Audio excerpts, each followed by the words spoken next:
এই মুহূর্তে রাজধানীর এভার কেয়ার হাসপাতালে রয়েছেন সহকর্মী আমিনুল ইসলাম। বেগম খালেদা জিয়ার শারীরিক অবস্থার সর্বশেষ তথ্য জানতে সরাসরি যুক্ত হচ্ছে তার সঙ্গে। আমিনুল, বেগম খালেদা জিয়ার সর্বশেষ অবস্থা সম্পর্কে চিকিৎসকরা কিছু বলেছেন কিনা?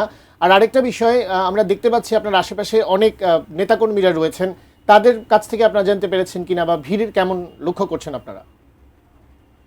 তবে তার যে শারীরিক অবস্থা সেই বিষয়ে এই হাসপাতালের পক্ষ থেকে তার চিকিৎসার যে সকল যারা চিকিৎসার দায়িত্বে রয়েছেন তাদের পক্ষ থেকে আসলে আনুষ্ঠানিকভাবে কিছু জানানো হয়নি। তবে দলের পক্ষ থেকে বেশ কয়েকবার তার শারীরিক অবস্থা সম্পর্কে বলা হয়েছে। সেক্ষেত্রে বলা হয়েছে যে তার শারীরিক অবস্থা অপরিবর্তিত অর্থাৎ স্থিতিশীল রয়েছে, তেমনটি দলের পক্ষ থেকে গতকালকে দলের মহাসচিব বলেছেন। আজকে দলের সিনিয়র যুগ্ম মহাসচিব তিনি একটি সংবাদ সম্মেলনে এই কথাটি বলেছেন। আমরা জানি যে বেগম খালেদা জিয়ার যে অসুস্থতা নিয়ে বিএনপি পুরো দলীয়ভাবে তারা বিষয়টির দিকে নজর দিচ্ছেন এবং তারা উদ্বিগ্ন এবং একই সঙ্গে দেশের বিভিন্ন জায়গা থেকে মানুষ তার জন্য দোয়া করছেন।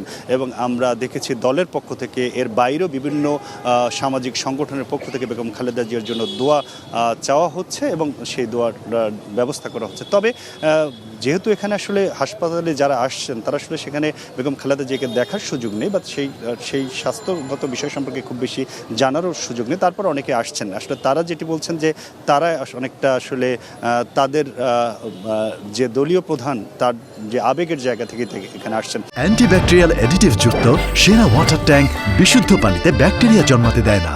বিভিন্ন পর্যায়ের নেতাকর্মীরা এখানে আসেন, দলের বিভিন্ন স্থানীয় এবং সিনিয়র নেতা তো অনেকেই এখানে আসছেন।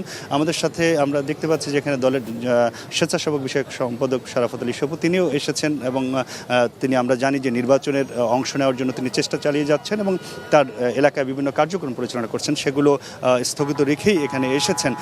তাদের কাছে আসলে জানতে চাচ্ছি যে বেগম খালেদা জিয়ার সাথে তারা ছাত্র রাজনীতি থেকে শুরু করেছিলেন, তো কিভাবে তার এই অসুস্থতার জন্য তারা এখানে কেন এসেছেন সেটা তারা কি বলতে চাচ্ছেন?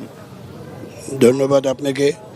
প্রিয় সাংবাদিক ভাইয়েরা, আপনাদের মাধ্যমে আমরা সারা দেশবাসীর কাছে আমাদের প্রিয় নেত্রী, আমাদের হৃদয়ের স্পন্দন এবং যে নেত্রী গণতন্ত্রের মানসকন্যা, যে নাকি কখনো আপোষ করেনি, সে আমাদের প্রিয় নেত্রী আজকে আশঙ্কাজনক অবস্থায় আছেন। তার জন্য আপনাদের মাধ্যমে দোয়া চাচ্ছি। মহান রাব্বুল আলামিন যাতে ওনাকে আমাদের মাঝে দ্রুত সুস্থ করে পাঠিয়ে দিন। ওনার জন্য কোটি কোটি লোক দোয়া রাখছে, নামাজ পড়ছে, নফল নামাজ পড়ছে, তারপর তাহাজ্জুদ নামাজ পড়ছে, রোজা রাখছে, সব কিছুই হচ্ছে। আমরা সারাদিন ব্যাপী আজকে কোরআন তেলাওয়াত হয়েছে। আমরা দোয়া করছি আমাদের এই নেত্রীকে মহান আল্লাহ তাআলা আমাদেরকে দ্রুত গতিতে আমাদের সুস্থ করে আমাদের দিন। কারণ উনি হলো গণতন্ত্রের মানুষকন্যা যাকে বলে।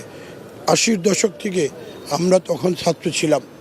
ওনার যে আপোষী নেতৃত্ব, স্বৈরাচারের সাথে আপোষ করিনি, ফ্যাসিবাদ শেখ হাসিনার সাথে আপোষ করিনি। ওনার এই আপোষিনীর জন্য আজকে বিএনপি সারা বাংলাদেশে প্রতিটি লোকের মাঝে সেটা আজকে অন্তরে জেগে আছে।